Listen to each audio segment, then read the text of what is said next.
মিষ্টি কুটুম অ্যাডভেঞ্চার সিরিজের গল্প উড়ন্ত শিকারী। গল্প এবং ছবি প্রদীপ চক্রবর্তী। গল্প শুরুর আগে গল্পের নায়কদের চিনে নেওয়া যাক। মিষ্টি মিষ্টি হলো একটি ছোট্ট সবুজ রঙের ব্যাঙ। নাদুস নুদুস, নরম সরম, বোকাশোকা, সরল সাদাসিধে। দেখলেই আদর করতে ইচ্ছে করবে। একটু ভীতু, কিন্তু কখনো সখনো সাহস দেখিয়ে ফেলে। কুটুম কুটুম হলো একটি ছোট্ট কমলা কাঠবিড়ালি। ভীষণ সুন্দর দেখতে, অসম্ভব সাহসী। গাছে গাছে লাফাতে পারে, লতা ধরে দোল খেতে পারে। দুষ্টু বুদ্ধিতে জুড়ি মেলা ভার। গল্প উড়ন্ত শিকারী। লেখক প্রদীপ চক্রবর্তী।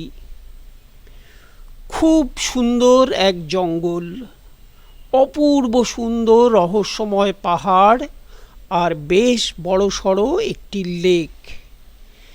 যারা চাঁদ পাহাড়ির জঙ্গল আর পাহাড় সম্পর্কে খুব বেশি জানে না, তাদের জানা দরকার। চাঁদ পাহাড়িতে বাঘে হরিণে এক ঘাটে জল খায়, কারণ এরা নিরামিষাশী। মানে বাঘ আবার নিরামিষাশী? তাই আবার হয় নাকি? হ্যাঁ, হয়। শুধু চাঁদ পাহাড়িতে হয়। বিশ্বাস না হয় নিজের চোখে গিয়ে দেখে এসো বাঘ কেমন শাখালু, পেয়ারা আর অন্য ফলমূল খাচ্ছে। ওরে বাপ রে! না না না না, যেও না। চাঁদ পাহাড়ির জঙ্গল মানে যে সবাই নিরামিষাশী এমন নয়। হায়না, চিতা, সিংহ, বুনো মোষ, বুনো শুয়োর, বুনো কুকুর, শিয়াল, বাজপাখি, শকুন, পেঁচা এবং আরও কিছু নাম না জানা জন্তু জানোয়ার, পোকামাকড়, সাপ, কুমির আর লেকের গভীর জলে লুকিয়ে থাকা বেশ কিছু দাঁতালো মাছ। এরা কেউ জঙ্গলের নিয়ম মানে না, তাই কোথায় কখন কোন বিপদ কার জন্য অপেক্ষা করে আছে কেউ জানে না। এক কথায় ভয়ঙ্কর সুন্দর এই জঙ্গল। বিশাল উঁচু এক গাছের সবচেয়ে উঁচু ডালটায় মিষ্টি বসে আছে। এখান থেকে গোটা চাঁদ পাহাড়ির জঙ্গল, লেক সব কিছু দেখা যায়। লেকের দিক থেকে ঠান্ডা জোরালো জলো বাতাস ভেসে আসছে। গাছটার ডালগুলো বেশ জোরে জোরে দুলছে। বেশ ভালো লাগছে, আবার ভয়ও হচ্ছে পড়ে যাবে না তো। আরও ভয়ের ব্যাপার, কোনো শিকারি পাখির নজরে পড়লেও মরতে হবে। ছোট্ট ব্যাঙ হয়েও ও গাছের এই উঁচু ডালটায় বসে আছে দেখলে যে কেউ হাসবে। তা হাসো না যত খুশি, মিষ্টি কিচ্ছু মনে করবে না।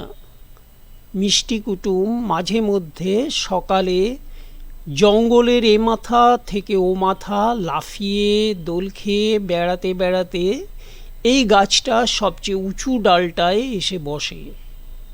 তারপর মিষ্টিকে বসিয়ে রেখে কুটুম মিষ্টি পাকা ফল নিয়ে আসে।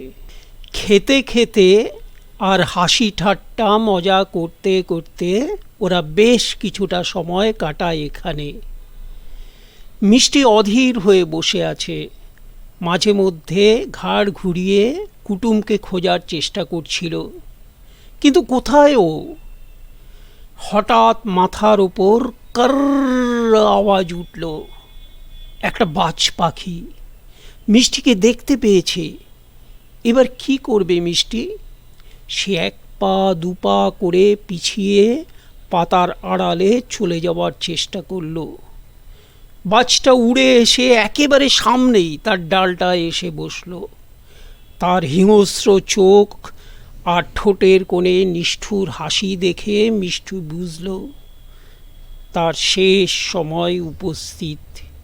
ও চিৎকার করে ডাকল, কুটুম! বাজটা খুব মজা পেল। বাহ, খুব সুন্দর গলার আওয়াজ তো তোর।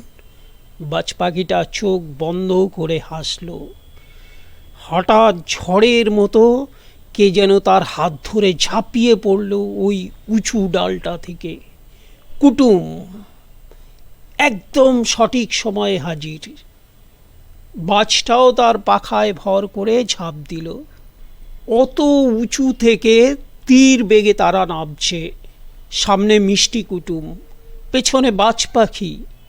পড়তে পড়তেই কুটুম হাতের কাছে একটা সরু লতা পেয়ে দোল খেয়ে ছিটকে উঠে গেল একটা গাছের ডালে, সেখান থেকে আরেকটি ডালে, তারপর এ গাছ ও গাছ সে গাছ পেরিয়ে তারা চলে এলো একটি শুকনো গাছের কোটরে।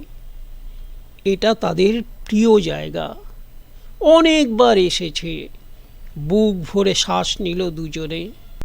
তারপর হা হা করে হাসতে হাসতে কুটুম বলল, আরেকটু হলেই বাসটা তোকে ধরে ফেলেছিল। এটা কি একটা হাসির ব্যাপার হলো? ভুরু কুঁচকে মিষ্টি উত্তর দিল। কুটুম সান্ত্বনা দেওয়ার ভঙ্গিতে বলল, প্রায় ধরে ফেলেছিল হতে পারে, কিন্তু সত্যি তো আর ধরতে পারেনি। আমরা ওকে বোকা বানিয়েছি। হো হো করে আবার হাসল কুটুম। ঠিক বলেছিস বলে দুজনে মিলে বেদম হাসল কিছুক্ষণ ধরে। একটা দারুণ অ্যাডভেঞ্চার হয়েছে ওদের। বন্ধুরা, উড়ন্ত শিকারী গল্পটা আপনাদের কেমন লাগলো কমেন্ট বক্সে লিখে জানান।